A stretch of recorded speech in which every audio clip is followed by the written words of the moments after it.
오늘부터 주기도문 강해를 나가기로 말씀을 드렸습니다. 그래서 오늘 첫 번째 날이고요. 마태복음 6장 9절로 13절까지의 말씀을 우리 다 같이 한 목소리로 읽도록 하겠습니다. 시작. 그러므로 너희는 이렇게 기도하라. 하늘에 계신 우리 아버지여, 이름이 거룩히 여김을 받으시오며 나라가 임하시오며 뜻이 하늘에서 이루어진 것 같이 땅에서도 이루어지이다. 오늘 우리에게 일용할 양식을 주시옵고 우리가 우리에게 죄 지은 자를 사하여 준 것 같이 우리 죄를 사하여 주시옵고 우리를 시험에 들게 하지 마시옵고 다만 악에서 구하시옵소서. 나라와 권세와 영광의 아버지께 영원히 있사옵나이다. 아멘. 자, 주님 가르쳐 주신 기도 주기도문에 대해서 우리가 잠깐 나누도록 하겠습니다. 이제 화면 안 보셔도 돼요. 오늘은 화면에 아무것도 없습니다. 저를 보시면 됩니다. 어떤 철학자가 우리의 인생을 비유할 때 방에 들어가는 거라고 이야기를 했습니다. 방에 들어가서 무엇을 하냐면은 먼저 들어간 사람이 있을 것 아니겠습니까? 나중에 들어간 사람이 그 사람과 대화를 하기 시작합니다. 그리고 또 다른 사람이 들어갑니다. 그러면은 어떤 일이 발생합니까? 3명이 되잖아요. 3명이 되면은 어떤 일이 발생하죠? 편을 먹게 됩니다. 그러면서 서로를 비난하고 힐난하고 살기 위해서 싸우게 되는 것이죠. 그래서 이 방의 이름을 뭐라고 붙였냐면은 뭐라고 붙였을까요, 여러분? 지옥이라고 붙였습니다. 그런데 좀 있으면 이름이 바뀝니다. 이 지옥이라고 붙인 방에 조그마한 창문이 있습니다. 그 창문에는요, 창문 바깥으로는 어떤 세상이 펼쳐져 있냐면 양들이 뛰놀고요, 푸른 초장이 쫙 펼쳐져 있고 사시사철마다 계절마다 단풍과 또는 눈이 내리고 그리고 좋은 바람이 불어오고 그런 행복한 모습이 창밖으로 보이는 거예요. 그러니까 이 지옥과 같은 방 안에 있던 사람들이 창밖을 내다보면서 소망하는 거예요. 아, 나도 저렇게 살았으면 좋겠다. 그리고 우리도 저렇게 살았으면 좋겠다.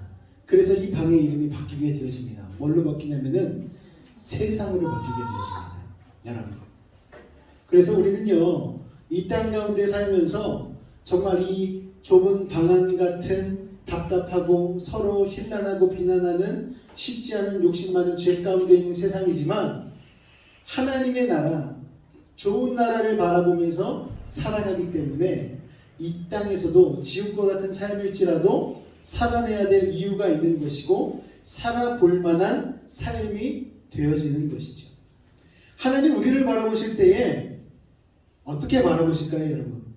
그저 있는 그대로 바라보시느냐? 그렇지 않습니다. 하나님께서는요, 우리의 앞날을 바라보시는 거예요.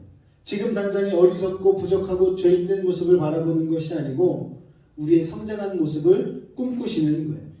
아, 지금은 비록 부족하고 연약하고 세상 가운데 세상 풍조에 흔들리고 연약한 모습이지만 저 인생에 나중에 하나님의 은사를 받고 성령 충만하여서 하나님의 말씀을 충만하여서 하나님의 일에 쓰임받는 일꾼이 되는 것, 하나님은 그런 것들을 생각하시면서 지금 현재는 우리가 부족하고 연약하고 비천하고 좀 보기에는 그런 볼품없는 사람일지 모르겠지만 하나님은 지금 현재의 모습을 바라보고 우리를 사랑해 주시고 격려해 주시는 것이 아니고 우리가 나중에 장차 되어질 모습을 바라보시면서 우리를 사랑하여 주시고 우리에게 은혜 주시고 우리에게 가르쳐 주신다는 것을 기억하시기 바랍니다. 할렐루야.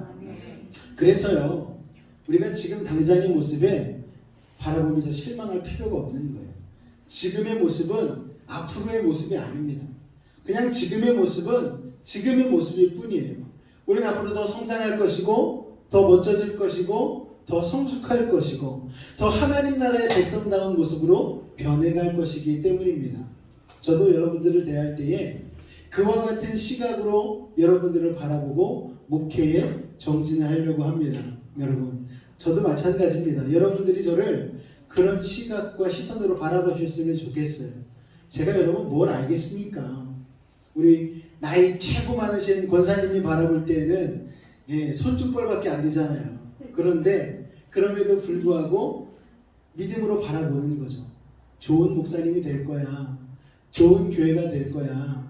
좋은 사람들이 되어질 거야. 우리 교회 좋은 교회가 될 거야 라는 그 소망을 가지고 바라보기 때문에 이 영적인 신앙의 공동체가 아름다워질 수 있는 것이고 소망을 품고 있을 수 있는 것임을 깨달으시길 바랍니다. 할렐루야.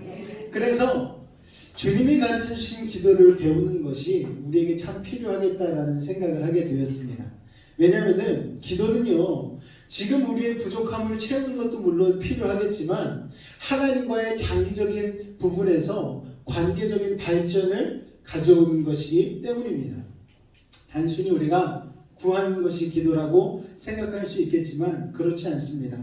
아침 묵상 때도 말씀을 드렸지만 단순히 구하는 것을 넘어서서 하나님과의 친밀한 관계가 되어지는 것이 바로 이 기도라는 것이죠. 그런데도 막상 기도하자고 하면 기도가 잘 안 돼요. 자, 다음 주에 아무개 대표 기도하시겠습니다 하면 다들 땀 흘리기 시작하셔요. 아, 긴장된다. 여러분, 긴장하실 필요 없습니다. 기도는 그냥 하면 되는 거예요. 기도는 그냥 하면 늘게 되어 있는 것이고 하다 보면 하나님의 마음을 깨닫게 되어지고 하나님과의 관계가 친밀해지면서 기도를 통한 재미도 느끼게 되어지고 맛도 맛보게 되어지면서 우리가 하나님 안에서 하나님의 자녀로 누릴 수 있는 것을 위한 도구라는 것을 깨닫게 되어진다는 것이죠. 그래서 주님이 가르쳐 주신 그 기도에 대해서 오늘 살짝 나눠보고 우리 주기도문에 대해서 앞으로 한 10주 정도 그렇게 나눌 게 많아요. 예, 맞습니다. 주기도문에 대해서 알고 고백하는 것과 그렇지 않고 우리가 주기도문을 하는 것은 아마 여러분이 이 주기도문 강의가 끝난 다음에는 여러분이 주기도문을 한번 외우실 때마다 읽으실 때마다 여러분의 신앙이 성장함을 느낄 거예요.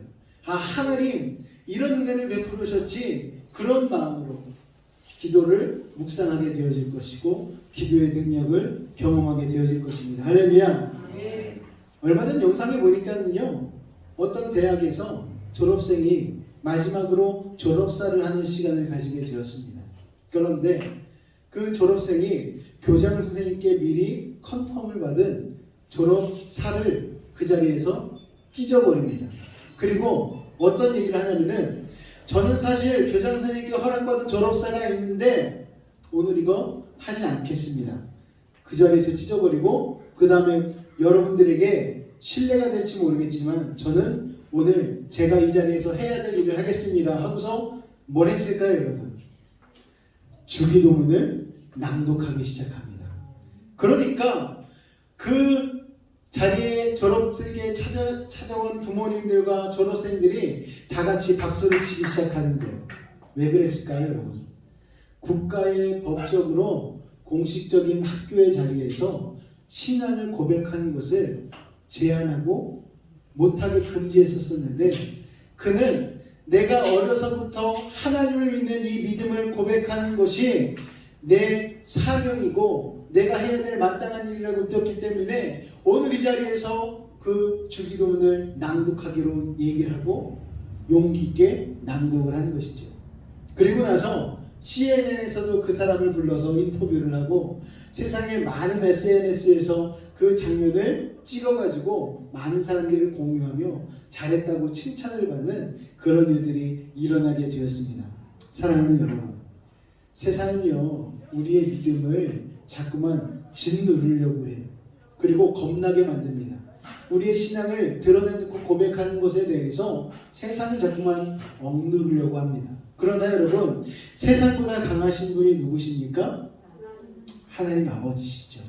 그 하나님 믿는 믿음으로 이 주기도문의 삶이 여러분의 삶이 되어지시기를 예수님 축원을 드립니다. 신앙생활은요 기도 생활에 의해서 좌지우지 된다고 해도 과언이 아니죠. 여러분, 불가분의 관계라고 할 수가 있습니다. 기도 생활이 없는 신앙생활, 여러분 저 해봤거든요. 뭔가 없는 것 같아요. 뭐 붕어빵에 붕어가 없는 것 같다는 농담하는 분들도 있으신데, 신앙생활에 기도가 없으면 이거는 정말 신앙생활이라고 할 수가 없죠. 그냥 종교생활로 끝날 수밖에 없을 것 같습니다. 그런데 그렇다고 해서 무조건 기도생활만 열심히 한다고 성숙한 신앙인이 되느냐? 그렇지도 않습니다. 기도의 생활도 중요하지만 보다 중요한 것은요, 기도의 수준이라고 할 수가 있어요.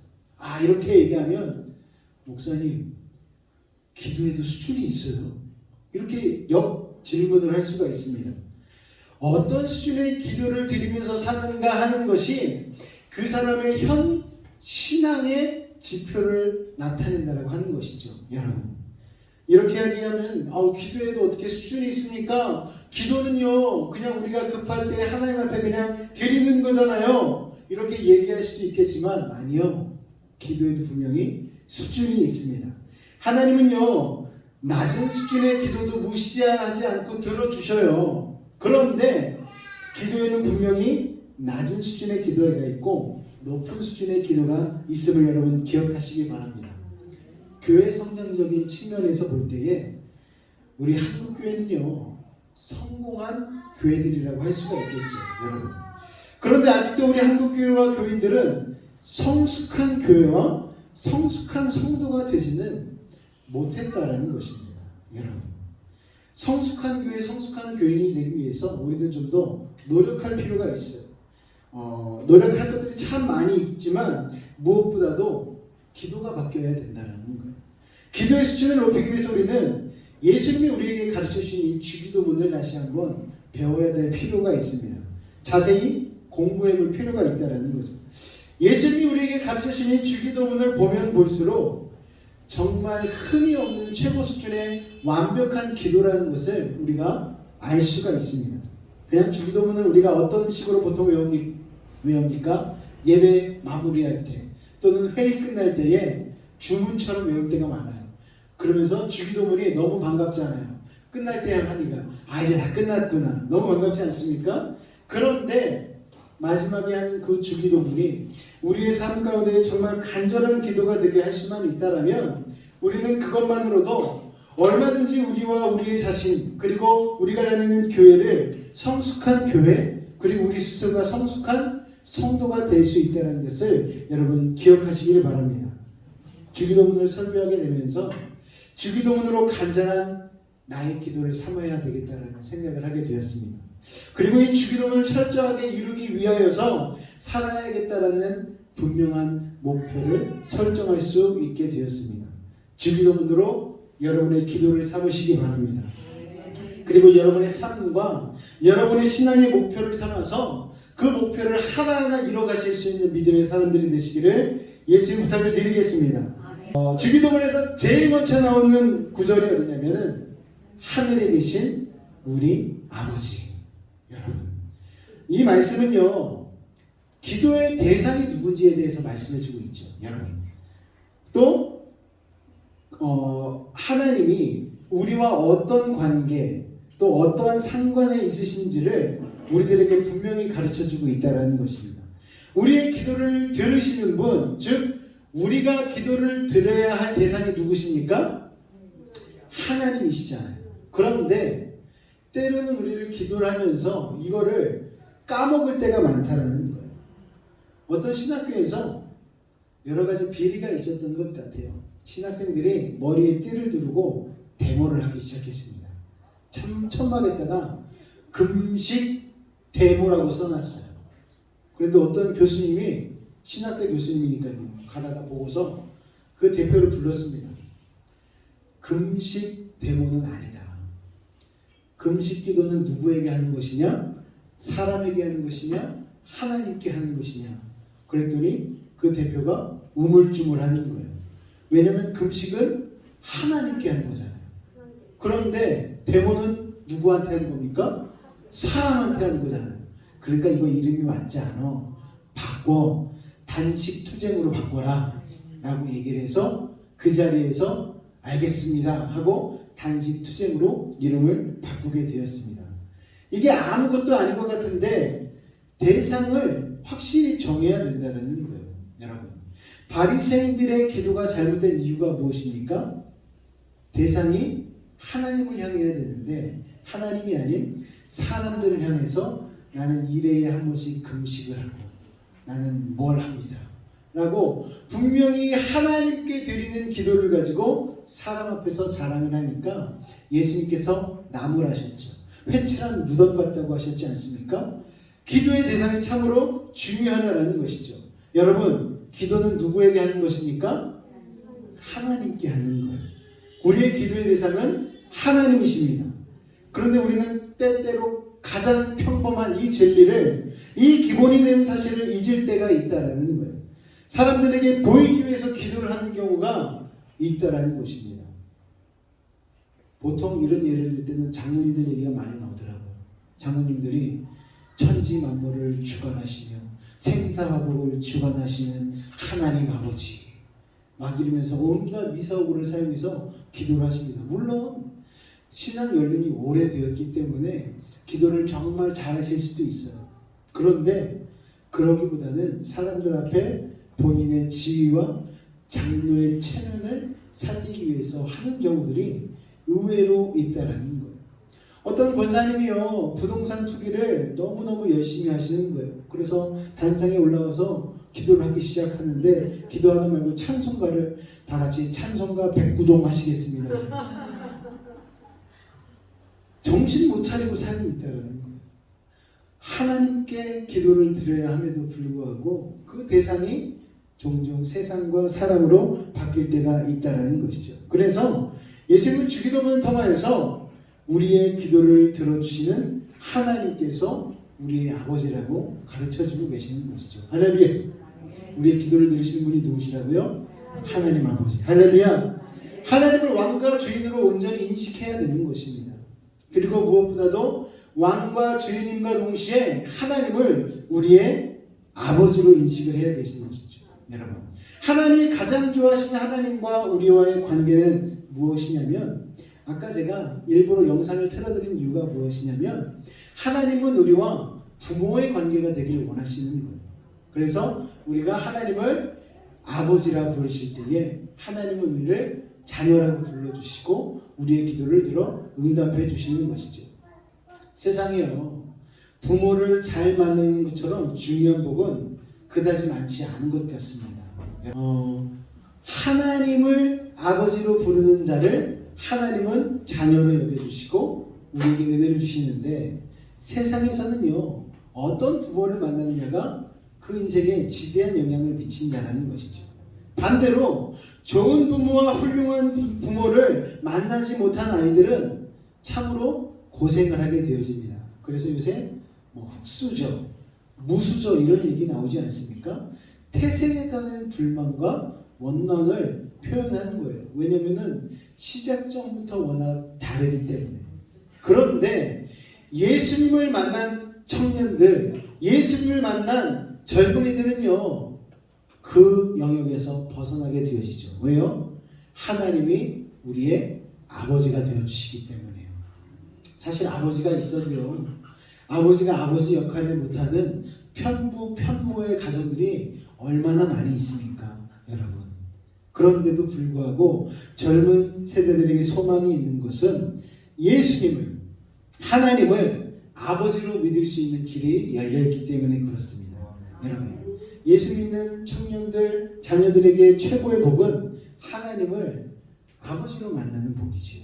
여러분, 예수님 당시에 하나님을 아버지로 부르는 것은요, 참 파격 중에 파격이었습니다.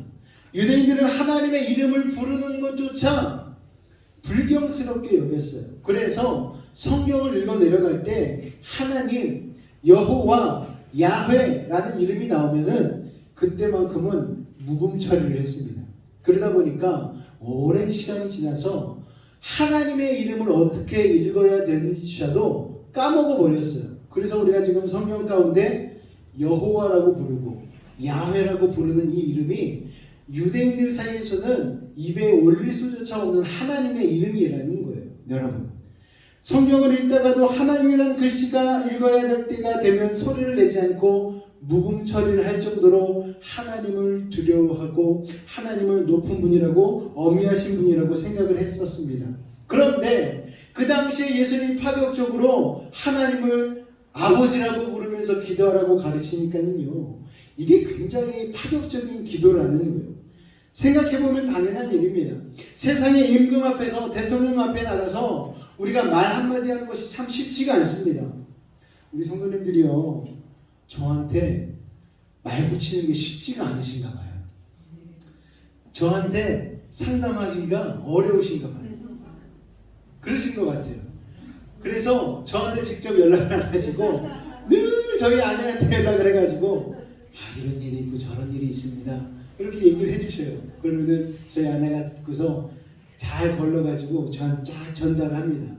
그럼 제가 늘 아내한테 똑같은 얘기를 해요. 왜 성도님들이 나한테 얘기를 안 해주시지? 그렇게 얘기를 하면은 아무래도 불편하신가 봐요. 네. 좀 뭔가 있나 봐요.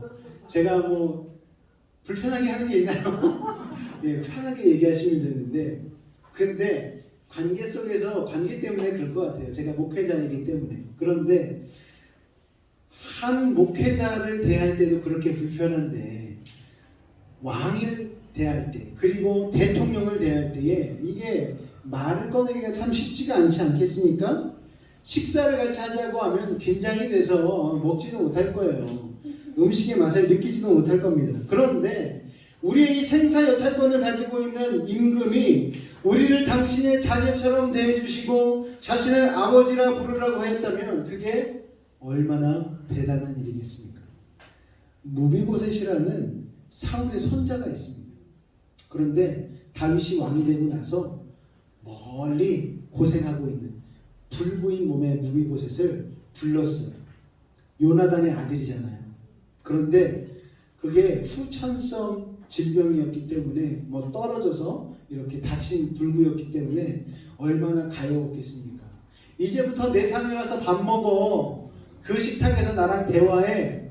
그러니까 무비보셋이 눈물 흘리며 감사하는 거예요. 저는 그럴 자격이 도저히 없는 사람인데 왕께서 나를 그렇게 대해주시니까 내가 정말 왕을 위해서 내 목숨과 내 평생을 다 바쳐 충성하겠습니다라고 왕 앞에 이 무비보셋이 이야기를 하게 되어지죠. 여러분, 그 은혜가 얼마나 큽니까? 다윗이 불러도 그런데 하나님께서 우리를 부르신 거예요. 그리고 내 식탁에 와서 나와 함께 대화하자라고 하시는 거예요. 그게 바로 하늘에 계신 우리 아버지여라는 구절 가운데 들어있는 하나님의 마음이라는 것입니다. 하나님은요, 우리와 대화하기를 원하시는 거예요. 요한복음 1장 12절에는 그렇게 하나님의 마음이 잘 드러나 있습니다. 그것을 자녀의 권세라는 말로 표현하라고 있어요. 자녀의 권세는 다른 것이 아닙니다. 하나님을 자기 아버지로 삼은 사람은 당연히 하나님의 자녀가 되는 권세를 누리게 될 것이고, 그것이 바로 세상에서는 얻을 수 없는 놀라운 축복이 되는 것이라는 것이죠. 다윗은요, 시편 23편에서 하나님을 나의 목자라고 고백하고 있습니다. 이게 바로 나의 아버지로 하나님을 고백하는 것이죠. 하나님을 나의 아버지로 고백한 다윗에게 어떠한 삶이 임하게 되어집니까? 내가 부족함이 없으리로다. 여러분, 부족함이 없는 삶, 여러분. 그리고 푸른 초장과 실만한 물가로 인도되는 삶, 여러분. 하나님을 아버지 삼으면 우리의 삶 가운데 그런 일들이 펼쳐지게 됨을 믿으시기 바랍니다.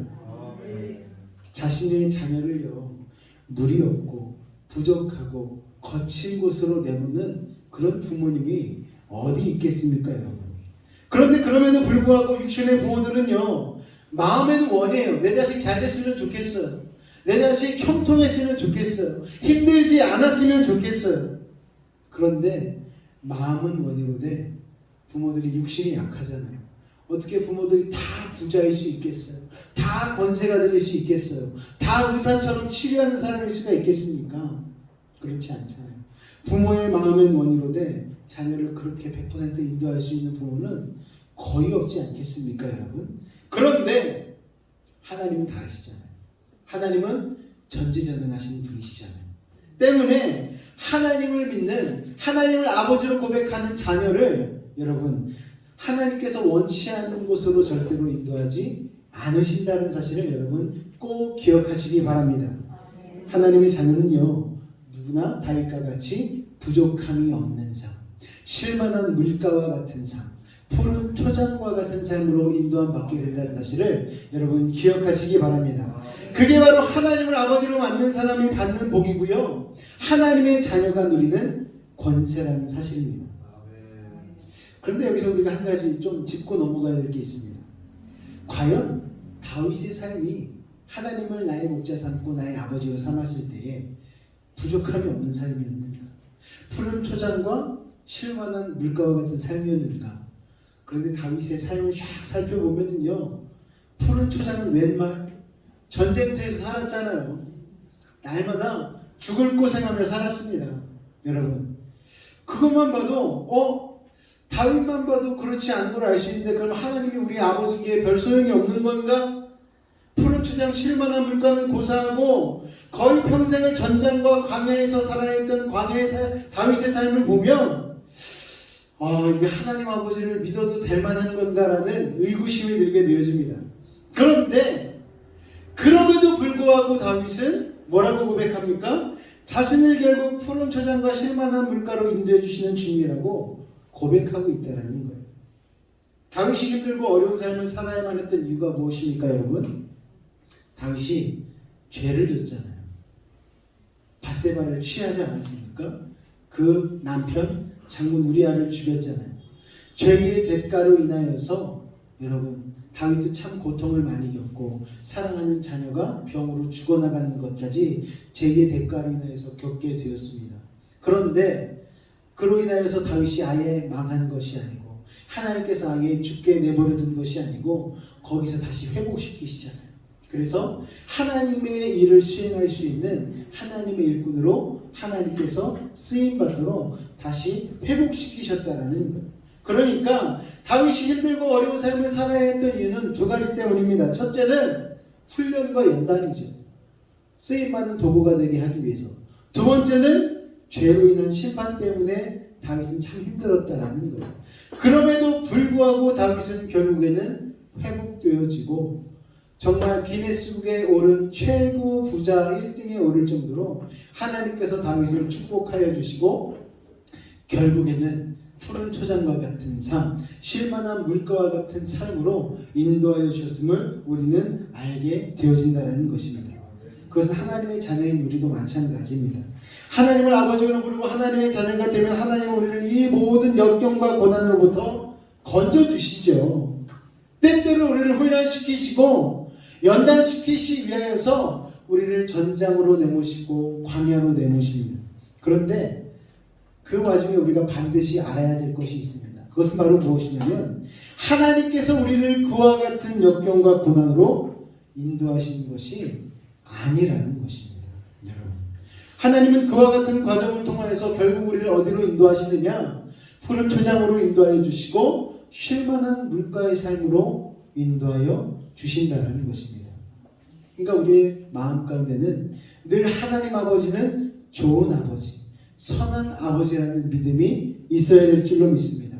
그 믿음을 가지고 하늘에 계신 우리 아버지요, 이 주기도문의 첫 구절을 우리가 외워야 될 줄로 믿습니다. 때때로 우리를 좁은 길과 십자가의 길로 인도하시는 것 같지만 여러분, 그렇지 않습니다. 하나님은 그 좁은 길과 십자가의 길을 통하여서 결국 우리를 넓은 길로 푸른 초장과 쉴만한 물가로 인도하신다는 사실을 여러분 기억하시기 바랍니다. 결국 구원해 주신다는 거예요. 결국 하나님 아버지는 십자가의 보혈로 우리의 죄를 사하여 주시고 죄의 결박을 풀어주시고 우리를 푸른 초장 쉴만한 물가로 인도해 주시는 분이십니다. 이것을 믿을 수 있어야만 합니다. 여러분, 부족한 저도요, 사랑하는 제 아이들을 끊임없이 정신 차리게 깨우치고 또 최선을 다해서 바른 길로 또 옳은 길로 인도하여 주려고 또 그 문을 열어주려고 나름대로 최선을 다해 노력하고 있습니다. 왜요? 그건 당연한 일이죠. 제가 아이들의 아버지이기 때문에 그렇습니다. 사실 제가 노력한다는 표현을 썼는데 노력하지 않아도 그건 저절로 되더라고요. 제가 낳은 아이들이기 때문에 저절로 되는 건 아니겠습니까? 자식을 위하여 노력하는 부모는 엄밀히 말하면 없지요. 그런데 그거 아십니까? 하나님도 마찬가지셔요. 하나님은 굳이 노력하지 않으셔도 우리를 위해서 일하고 계신다는 사실을 여러분 기억하시기 바랍니다. 부모가 자식을 위해서 노력하는 것은 당연한 것처럼 하나님 아버지께서 자녀된 우리들을 위하여서 일하고 계신다는 사실을 여러분 믿으시기 바랍니다. 할렐루야! 살다 보면 힘든 일을 만날 수도 있고요. 어려운 일을 만날 수도 있습니다. 그리고 위험한 일을 만날 수도 있어요. 다윗은 그것을 사망의 음침한 골짜기라고 표현을 하고 있습니다. 앞에서도 말씀을 드렸지만 다윗은 실제로 그와 같은 일을 참으로 많이 겪었습니다. 그런데 그럼에도 불구하고 다윗은 그와 같은 일을 당할 때에 해받을 것을 두려워하지 않았다라고 말씀을 하고 있어요. 그리고 그 까닭은 하나님이 자신의 목자와 아버지가 되어주셨기 때문에 당신의 지팡이와 막대기로 자신을 안위해 주실 줄로 믿었기 때문이라고 고백하고 있습니다. 목자는 양을 지키고 부모는 자식을 지킵니다. 부모와 목자는 능력이 부족하여서 자식을 잘 그리고 바르게 지키려고 하는 마음은 있으나 실제로는 그렇게 못할 수 있어요. 그런데 목자 되시고 아버지 되신 하나님은 다르십니다. 하나님은요 능력이 충만하신 분이세요. 부족함이 없으신 분이십니다. 우리를 안전하게 지키실 수 있는 분이십니다. 그렇기 때문에 예수님은 우리에게 아버지 되신 하나님께 기도하라고 말씀하고 계신 것입니다. 다윗은 그것을 믿었어요. 그리고 그 믿음대로 되었습니다. 여러분 다윗과 같이 그 믿음으로 승리하실 수 있기를 예수님으로 축원을 드립니다. 땅의 부모도요 자식에게 좋은 거 주고 싶어 하잖아요. 살이라도 배워주겠다라고 얘기하는 게 세상의 부모 아니겠습니까? 이 땅 가운데 부모. 그런데 마음일 뿐 실제로는 사실 그렇게 하지 못해요. 어떻게 살을 배워? 이번에 어깨 치료받는데 주사바늘 들어갔는데도 벌벌 떠는데 살을 어떻게 배요? 여러분 사람은 그게 안 돼요. 그런데 하나님은 다르시잖아요. 하나님은 자신의 부친과도 같은 예수 그리스도를 이 땅 가운데 보내시고 살만 베어내신 것이 아니고 사랑하는 독생자 예수 그리스도를 아낌없이 죽임당하도록 만드셨잖아요. 여러분 그 하나님의 그 놀라운 사랑이 이 주기도문의 첫 번째 구절 가운데 들어가 있다는 사실을 여러분 기억하시므로 여러분의 주기도문의 첫 구절이 힘있는 능력의 고백이 되어지기를 예수님으로 축원해 드립니다. 할렐루야. 다윗은 그 선하시고 인자하신 하나님께서 자신의 평생을 함께 하실 것이고 자신도 영원히 하나님의 집에 거할 것이라고 고백을 하게 되어집니다. 여러분 자녀는요 때때로 실수합니다. 잘못해요. 죄 지을 때도 있습니다. 내가 아무리 사랑하는 자녀라고 해도 정말 미울 때가 있어요. 그렇지 않겠습니까? 사람인데. 그런데 그것과 상관없이 자녀는 부모님과 함께 삽니다. 그 집에 함께 살아요. 여러분 내 자녀보다 공부를 잘하는 아이도 있어요. 더 이쁜 애도 있겠죠. 인격이 너무 좋아. 얘가 성격이 싹싹해. 그렇다고 해서 저는 그 아이를 제 집에 재우지 않습니다. 누구를 재웁니까? 우리 아이들을 재워요. 왜요? 내 자식이니까. 하나님도 마찬가지라는 거예요. 하나님의 집에서 함께 사는 것은 실력 때문도 아니고 성품 때문도 아니고 우리가 하나님의 자녀이기 때문입니다. 그러니까 우리가 하나님을 아버지로 고백한다라는 것이 굉장히 기가 막힌 고백이라는 것을 우리는 기억해야만 해요. 우리가 하나님의 자녀가 되었다는 이유 하나만으로 하나님의 나라가 우리의 것이 되지 않습니까, 여러분? 이게 신앙과 믿음의 비밀 아니겠습니까? 여러분, 이게 바로 자녀의 권세입니다. 자녀만이 누릴 수 있는 권세. 그래서 하나님은 우리의 아버지라는 고백이 참 놀라운 고백인 것이죠. 우리는요, 하나님을 아버지로 인정하지 않고 거부할 때가 있어요. 아버지라면 이러실 수는 없잖아요. 왜 그렇게 저를 힘드시게 하십니까? 그런데요, 하나님은 우리를 거부하는 일이 없으십니다. 그래도 네가 내 자녀야. 그래도 너 내 아들이야. 내가 너를 낳았어. 하나님 우리에게 그렇게 말씀해 주시죠. 그래서 주기도문에 하늘에 계신 우리 아버지여는 참으로 놀라운 고백인 것입니다. 세상의 부모와는 비교할 수 없는 전지전능하신 하나님을 내 아버지로 모셔드리는 믿음의 고백. 오늘 이 믿음의 고백이 여러분의 고백이 되시기를 예수님으로 축원해 드립니다. 기도하겠습니다. 사랑해 주님 감사합니다. 주님께서 가르쳐 주신 주기도문 그 첫 구절 하늘에 계신 우리 아버지여, 이 부분에 대해서 우리가 오늘 살펴보았습니다. 아버지를, 하나님을 아버지라고 고백할 수 있는 이 믿음, 아버지 것이 다윗에게 있어서 얼마나 기가 막힌 믿음의 고백이었는지를 오늘 잠깐 살펴보았습니다. 하나님께서 우리를 자녀 삼아 주시면 우리에게는 정말로 부족함이 없게 되어질 줄로 믿습니다. 우리의 삶이 푸른 초장이 되어지고 쉴만한 물가가 되어질 줄로 믿습니다. 그 하나님을 고백하며 우리가 신앙생활을 할 수 있도록, 기도할 수 있도록 도와주옵소서. 예수님의 이름으로 기도하옵나이다.